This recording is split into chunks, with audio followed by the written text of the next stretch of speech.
Renault Clio, še nedolgo nazaj kar slovenski ljudski avto, letos praznuje že 19. rojstni dan.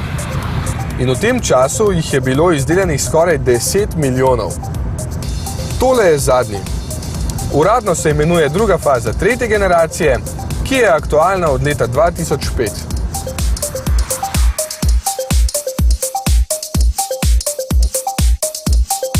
Da gre za osveženega Clia, boste najlažje opazili na sprednji maski, ki spominja na smejoči avtomobilček iz risanke. Vendar se zdi, da je bil predhodnik spredaj bolj privlačen. Bok in zadek ostajata na videz bolj ali manj nespremenjena.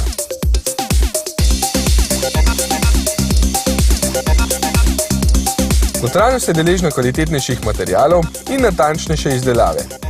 Tu Clio ne moremo očitati ničesar, saj je tudi plastika zelo prijetna na otip. Pri paketu Exception, ki je po rangu na vrhu, pa ne moremo mimo dejstva, da je stabilizacijski sistem na dodatnem seznamu želja. Pripomoček, ki je v današnjih časih postal merilo tudi v tem avtomobilskem razredu, vas bo sicer stal 350 dodatnih evrov.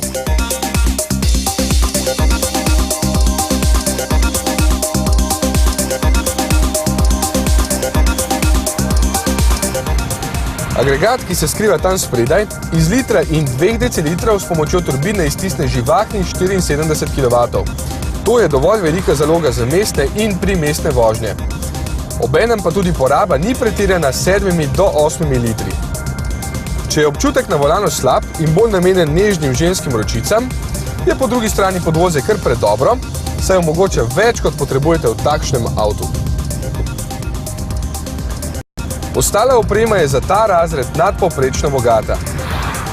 Tu so sistem za prostoročno telefoniranje, pametni ključ kartica, nekaj usnja na sedežih in tempomat z omejevalnikom hitrosti, plus navigacijska naprava, ki jo ukazujete z ločenim daljincem in ki je vgrajena v tale kos plastike. Dobrih 14 tisočakov vas bo veljal nakup takšnega Clia po rednih cenah, vendar ima Renault vedno kakšno dobro ponudbo v rokavu, tako da je nakup lahko še ugodnejši.